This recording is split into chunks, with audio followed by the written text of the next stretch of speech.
Guys, మనకి వాటితో గణపతికి ఈ కేసుకి ఏ సంబంధం లేదని తెలిసిపోయింది. గణపతి తన తండ్రి ప్రాణాలు కాపాడుకోవడానికి మాత్రమే నేరాన్ని ఒప్పుకున్నాడు. వాళ్ళ పేరెంట్స్ కి ఈ డీల్ వెనక ఉన్నది ఎవరో తెలీదు. ఆ యాంగిల్లో వాళ్లతో కోర్టులో ఎలానూ నిజం చెప్పించలేం. కాబట్టి మనకున్నది ఒకటే ఒక దారి.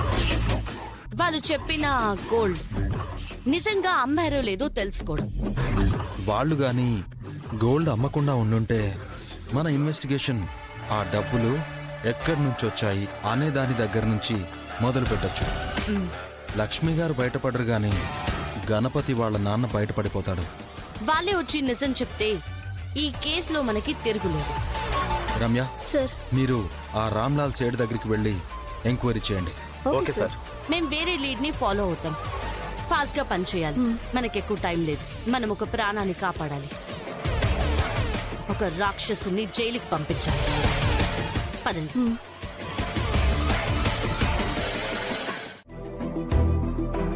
టాబ్లెట్ వేసుకోలేదా? మర్చిపోయాను.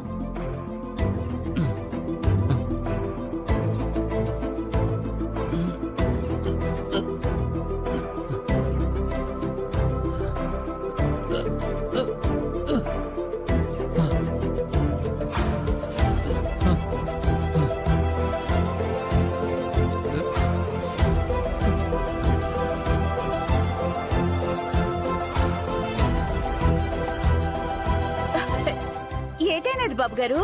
టాబ్లెట్స్ కింద పడిపోయాయి. తీయడానికి ట్రై చేస్తున్నాను చిలకమ్మ. నానున్నాను కదా బాబు గారు. నన్ను పిలిస్తే వచ్చి తీసేదాన్ని కదా. ఆగండి.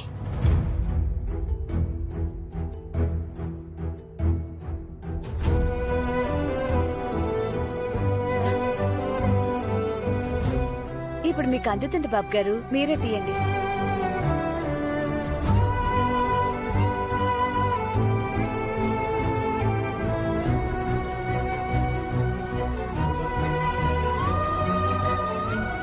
థ్యాంక్స్ చిలకమ్మ.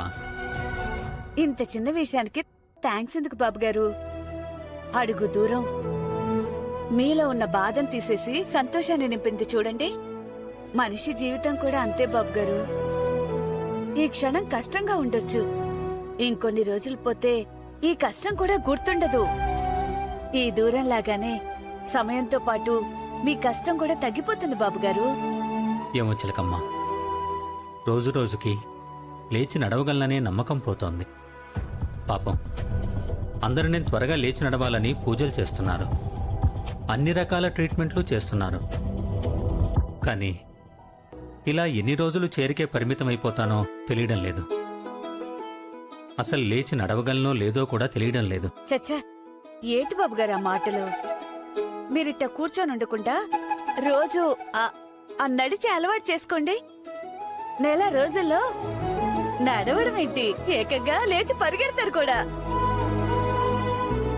అవుతుందో లేదో గాని నువ్వు చెప్తుంటే మాత్రం వినడానికి బాగుంది. నా బతుకు ఇంట్లో ఉండే సమస్యల గురించి ఆలోచించేదా?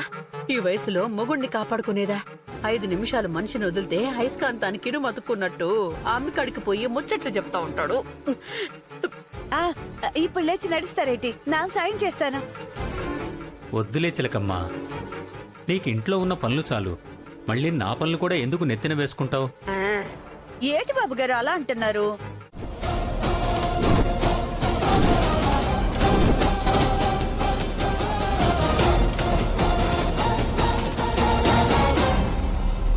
కేదార్, యువరాజ్, ఏం చేస్తున్నావురా?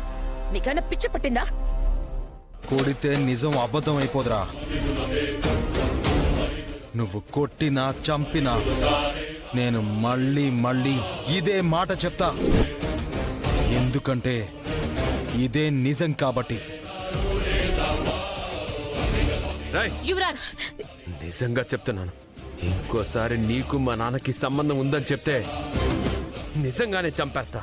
ఆపండి, ఆపండి, ఆపండి, ఆపండి. ఏమైంది మీ ఇద్దరికి? బట్టల షాపింగ్ నుంచి గొడవ వరకు ఎందుకు వెళ్తున్నారు? ఏంటి యువరాజ్, ఎందుకు కేదార్ని కొట్టా? ఆ అబ్బే మాటకు ముందు ఓ తోరి మా నాయన, మాటకు తర్వాత ఓ తోరి మా నాయన అంటా ఉంటే అబ్బోడి కూడా కోపం రాకుండా ఎట్టా ఉంటదమ్మీ? యువరాజ్ కి మావయ్య గారిని నాన్న అని పిలిచే అధికారం ఎంతుందో కేదార్ కి కూడా అంతే ఉందత్తయ్య గారు. దాన్ని కాదనే హక్కు ఇక్కడ ఎవ్వరికీ లేదు. ఏయ్, నువ్వు ఈ ఇంట్లో ఒక పని మనిషిగా ఓ మూలన పడుంటానంటే నాకు ఏ ప్రాబ్లం లేదు. కానీ నాకు కోడలిగా హక్కుంది, నా భర్తకి అధికారం ఉందని ఎక్స్ట్రాలు చేస్తే చూస్తూ ఊరుకోనని చాలాసార్లు చెప్పాను నీకు. అయినా ఏందబ్బి నీ అలవాటు? ఇట్టా డబ్బున్నోళ్ళ ఇంటికి పోయి నేను నీ కొడుకుని, నువ్వే నా తండ్రి అంటే పోయేది మీ అమ్మ పరువే. రొంతా చూసుకొని మాట్లాడు.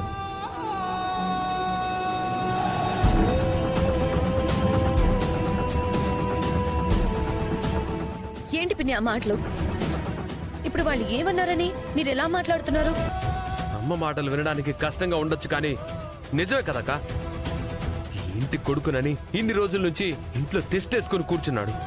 ఇంకా ఎన్ని రోజులు చూస్తూ వదిలేయాలి? అయినా తప్పంతా మీదే వదినా. దాన్ని ఇక్కడి నుంచి పొమ్మని చెప్పినప్పుడే అది వెళ్ళిపోతుంటే ఆపి ఈ ఇంటి మనిషి నా మనిషి అని విషయాన్ని ఇక్కడి వరకు తీసుకొచ్చారు.